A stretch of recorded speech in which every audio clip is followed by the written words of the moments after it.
Setiap gue tanya mau lanjut kerja di mana buat fresh grad ataupun mahasiswa tingkat akhir, jawabannya pasti nggak jauh-jauh dari multinational company, unicorn, decacorn, startups, FMCG, dan juga consulting.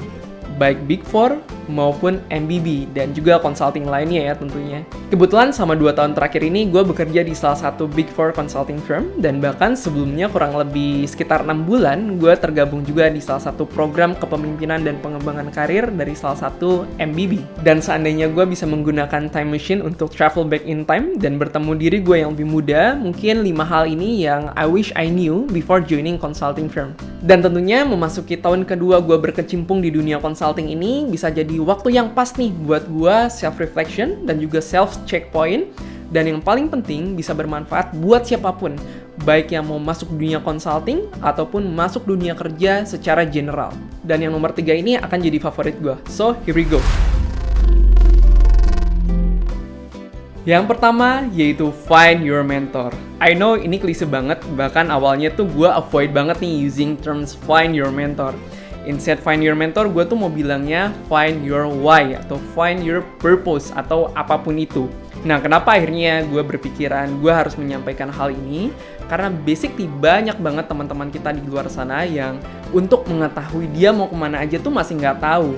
Dan bahkan nggak tahu mau nanya ke siapa untuk bener-bener dapetin guidance-nya, dapetin gambaran besarnya gitu. Karena essentially 12 tahun kita bersekolah ditambah 3,5 tahun sampai 4 tahun kita berkuliah, kita tahu untuk bertanya itu antara 2. Yang pertama guru, apapun itu maupun guru mata pelajaran, BK, dan sebagainya, ataupun ya kakak kelas atau cutting.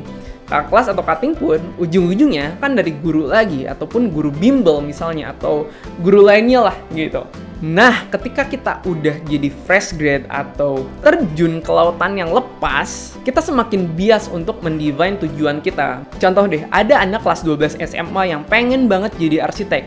Nah, in order untuk menjadi arsitek, tentunya kan harus mengambil major arsitek, S1 arsitektur. Nah, proses menuju menjadi mahasiswa arsitektur tersebut, banyak banget orang yang bisa dia tanya. Salah satunya bisa aja guru BP atau guru BK, wali kelasnya, kakak kelasnya, atau cuttingnya, baik yang jurusan arsitektur maupun non-arsitektur yang ada di universitas yang dia tuju.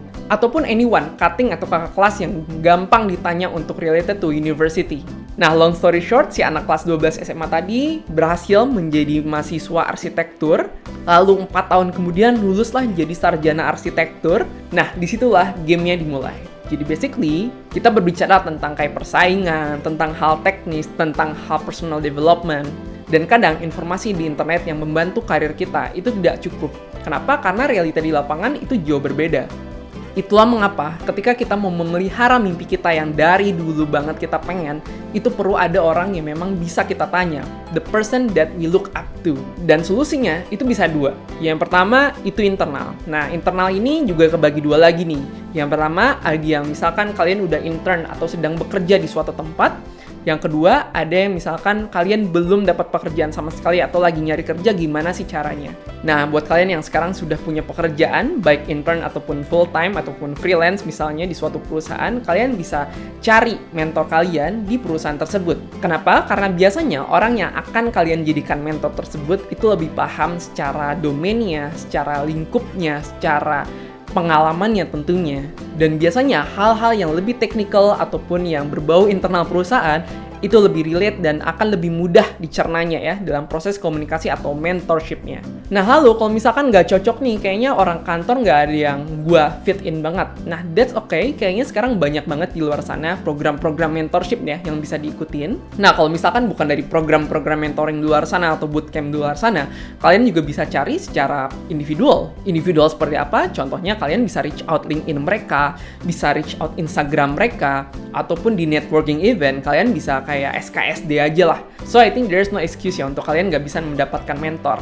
Nah, berlaku juga untuk kalian yang misalkan belum secure kerja nih gitu. Misalkan baru lulus dan mungkin sedang mencari pekerjaan. Nah, kalian bisa terapin sebenarnya tips kedua tadi, yaitu kalian reach out via social media atau casual networking. Nah, sebenarnya ada trik khusus nih buat kalian biar gampang banget untuk ngehook calon mentor kalian, yaitu dengan cara, misalkan nih, di luar sana tuh banyak banget webinar Zoom yang gratis, dan tentunya pembicara-pembicaranya tuh keren-keren dong. Kalian bisa ikut webinar mereka, Zoom mereka, dan aktif bertanya atau misalkan reach out via chat. Nah, setelah reach out via Zoom chat, kalian lanjut tuh percakapannya di LinkedIn atau Instagram misalkan, manapun yang mereka nyaman. Atau biasanya juga via email, kayak, bro, nanti email aja ke gue, nanti gue balas kok. Nah, hal-hal yang kayak gitu. Karena biasanya si mentor tersebut akan seneng kalau misalkan kaliannya atau sebagai mentinya, calon mentinya, itu juga bisa menunjukkan antusiasme dan juga keseriusan. Seberapa besar sih keinginan untuk kalian mencapai goals tersebut. So yeah, I think that's number one. Yang kedua adalah learn on how to well articulate in any medium of communications. Nah, mungkin buat yang belum tahu, konsultan itu seringkali diasosiasikan oleh ngebuat presentasi atau deck yang keren, kemudian bikin reporting data yang benar-benar komprehensif, ataupun ya literally advising client. Maka dari itu harus benar-benar komprehensif dari tiap konten-kontennya. Contohnya dari penulisan atau copywritingnya. Gua pribadi pun up until now sering banget kayak dikoreksi gitu. Kalau misalkan ada kesalahan kata, kemudian konteks tidak sesuai dalam suatu penulisan kalimat dalam deliverables. Lalu, dalam bentuk reporting data. Nah, sering banget dalam suatu project consulting itu mengumpulkan data-data atau informasi dari suatu korporasi dan diolah datanya menjadi suatu insight. Nah, bayangin deh, dari data-data yang kompleks tersebut, gimana caranya untuk bisa disajikan lebih simple, lebih mudah dipahami, tapi tidak mengurangi datanya tentunya. Nah, maka dari itu jadi komponen penting untuk kita bisa menguasai yang namanya Excel. Nah, tentunya ini juga masih jadi PR gue untuk terus belajar Excel ya teman-teman, karena I think teman-teman di luar consulting pun akan paham bahwa Excel tuh sepenting itu. Bagaimana kita membuat data modeling yang efisien, kemudian data modeling tersebut juga harus bisa dijelaskan secara sistematis, prosesnya seperti apa, kemudian datanya bisa digunakan untuk apa tuh harus clear. Nah, dari sana dapat dibuat semacam data visualization-nya. Nah, itu baru dua. Belum lagi kita bicara tentang visualnya, ilustrasinya, fotonya, ya memang harus relevan dengan konteks yang sedang disampaikan. Memang terkesan sepele, tapi kalau misalkan kita berbicara tentang stakeholders yang memang bos-bos besar di luar sana, tentunya kan kita harus juga memperhatikan hal-hal detail seperti itu. Itu menandakan attention to detail. Dan last but not least adalah bagaimana kita mempresentasikannya. Kita tuh harus punya storytelling yang pas, pemahaman bisnis proses yang bagus, dan juga bagaimana kita memahami konten dari presentasi tersebut. That's why, kalau misalkan di luar sana tuh banyak banget kayak joke, oh di consulting cuman bikin PPT doang, oh consultant only make beautiful decks. Gak sesimpel itu sih, banyak banget proses dan aspek di belakangnya yang mendukung suatu deck yang beauty orang-orang tahu tentang consulting. Pada dasarnya, semua itu adalah senjata utamanya konsultan untuk bisa mengkomunikasikan solusi dari objektif awal suatu project itu ditentukan. Dan I think ini juga bisa berguna di bidang apapun, di industri apapun, baik agency misalkan, kemudian di korporasi, karena ini semua berhubungan dengan komunikasi kepada stakeholders, bagaimana visi dapat tersampaikan dengan baik. Nah, tipsnya apa untuk benar-benar kita bisa well articulate in any medium, nggak terbatas apapun? Sebenarnya simple aja, kita harus bisa mulai ngestrukturin pemikiran kita. Nah, jadi ini adalah suatu hal yang bukan rocket science ya teman-teman. Jadi bagaimana menstrukturkan pemikiran kita adalah dengan cara membaca, kemudian menulis, baik journaling ataupun membuat blog misalkan. Nah, dengan kalian terus mengasah your structured thinking skills tadi, dengan cara tentunya membaca, menulis, dan terus berulang menjadi suatu habit, itu perlahan secara alam bawah sadar akan membangun sense kalian untuk bisa mengartikulasikan suatu informasi secara baik. Yang ketiga dan juga jadi favorit gue adalah yaitu master the art of asking a great question. Gak usah jauh-jauh, pernah gak sih kalian waktu sekolah atau kuliah setelah misalkan dosen atau guru beres menerangkan sesuatu dan bertanya, anak-anak atau murid-murid ada yang mau ditanyakan gak? Nah, biasanya tuh moment of silence tuh, nggak ada satupun yang angkat tangan. Ada mungkin 1-2, itu pun pertanyaannya yang just another basic question gitu, yang sebenarnya tuh kadang pertanyaan yang nggak perlu ditanya gitu, kayak you don't say question. Ya sebenarnya essentially nggak apa-apa ya teman-teman, dan gue pun sering banget kayak bertanya hal yang bodoh gitu ya, dan seringkali ketika misalkan kita di forum, ketika mau bertanya dan kayaknya pertanyaannya tuh kurang gitu ya, kita kan selalu ada imbuhan di awal kayak Sorry ya kalau misalkan pertanyaannya agak pertanyaan bodoh nih. Hal-hal yang kayak gitulah sebenarnya yang bisa kita perlahan kurangi. Nah, selama di consulting ini, gue tertampar banget satu hal, yaitu ada baiknya sebetulnya sebelum bertanya ke orang lain, ada baiknya kita punya layer-layer tertentu sebelum kita bertanya. Layer-layer tersebut adalah proses-proses kita untuk mencari tahu jawabannya dari pertanyaan yang ingin kita lontarkan. Karena analogi yang sama gue temukan pada proses pencarian ide. Ide pertama itu jarang sekali adalah ide final. Nah, hal yang sama dengan pertanyaan. Karena pertanyaan biasanya juga akan men-trigger suatu ide dan juga suatu diskusi dalam suatu forum. Maka dari itu, hikmahnya sih sebenarnya bagaimana kita bisa appreciate waktu orang lain, bisa appreciate energi komunikasi orang lain untuk bertanya hal yang benar-benar relevan, hal-hal yang benar-benar simple, hal-hal yang benar-benar orang-orang lain pun mana tahu dengan pertanyaan kita, itu bisa mendapatkan insight baru seperti itu. Walaupun ini pasti pro kontra ya teman-teman gitu, karena kita semua belajar, tapi kan alangkah lebih baiknya kita bisa meningkatkan kapasitas kita dalam hal tersebut. Gak hanya consulting, again, berlaku untuk semua orang sebenarnya yang memang terjun di industri apapun. Dan solusi bagaimana kita meningkatkan kapasitas kita dalam bertanya pertanyaan yang bagus tersebut adalah meningkatkan our critical thinking. Karena essentially ketika kita bertanya suatu hal yang bagus nih pertanyaannya, basically di sana otak kita tanda kutip jalan. Jadi tanda kutip otak kita memainkan critical thinkingnya sebagaimana manusia. Dan critical thinking ini, apalagi konteksnya memang bertanya suatu hal yang bagus di suatu forum, dan disclaimer, bagus di sini nggak usah pertanyaan yang bener-bener, wah, kritis banget, wah, sophisticated banget. Nggak usah yang kayak gitu, bahkan bagaimana kita bisa menangkap suatu hal yang belum dibahas, ataupun gap yang orang-orang tidak sadari, itu akan sangat-sangat diapresiasi. Maka dari itu, simple aja sebenarnya cara ngasahnya, tapi memang challenging lah untuk kita bisa eksekusi secara konsisten. Yaitu dengan cara take notes, simply take notes. Nah, tapi yang gue tadi bilang, kita tuh harus punya layer sebelum menyimpulkan sesuatu. Maka dari itu, layer pertama, ya udah kita take notes, everything yang memang didiskusikan. Lalu di layer kedua, kita udah mulai bisa mendefine konteks apa sih sebetulnya yang lagi didiskusikan. Problem apa sih yang sebenarnya kita lagi hadapi. Ekspektasi apa sih sebenarnya yang diharapkan oleh stakeholders ataupun tim internal kita. Dan dari sana kita mulai bisa structureize tadi, sesuai dengan poin 2 yang gue sampaikan. Nah, lalu barulah di tahap ketiga, kalau misalkan pertanyaan tersebut masih kita bisa jawab, baik misalkan searching sendiri atau lihat dokumen-dokumen atau informasi dari klien atau stakeholder lainnya, mungkin itu bisa membantu kita untuk meringankan pertanyaan kepada forum. Tapi kalau misalkan pertanyaannya susah banget, udah mentok banget, dicari kemana-mana nggak ada jawabannya, barulah kita tanya. Jadi ada proses atau layernya sendiri yang tadi akhirnya kita bisa buat sendiri. Jadi akhirnya kita punya layer of filtering information yang baik. Yang keempat adalah understanding business process. Believe me, sebagai konsultan ini sangat-sangat membantu untuk bisa memahami proses bisnis secara end-to-end. Walaupun nggak setiap project atau klien meminta kita untuk paham bisnis proses secara end-to-end. Setidaknya secara kolektif nanti akan terbangun sendiri sense of memahami proses bisnis secara end-to-end. Yang satu ini mungkin akan sedikit bias, tapi business unit consulting yang sekarang gue sedang kerja, yaitu memang fokusnya di transformasi bisnis, simpelnya seperti itu ya. Jadi hal yang pertama dilakukan sebelum memang kita mentransformasi sesuatu, kan memahami prosesnya sekarang tuh seperti apa sih, gitu. Bisnis sekarangnya tuh seperti apa sih. Nah, ini sorry agak technical, tapi mungkin beberapa dari kalian, apalagi yang mungkin S1-nya di sistem informasi ya, itu paham dengan yang namanya konsep as is gitu. Nah, tentunya nanti apapun deliverables project-nya maupun misalkan efisiensi, improvement, apapun yang nanti jadi deliverables itu dinamakan to be process. Nah, dari as is menuju to be ini tentunya kan kita harus memahami sebenarnya best practice bisnisnya tuh seperti apa ya. Kalau ditanya solusinya seperti apa untuk bisa meningkatkan sense memahami proses bisnis, gue bagi ke dua kategori. Kategori pertama mungkin yang sekarang sedang konsultan, yang kedua yang non-konsultan.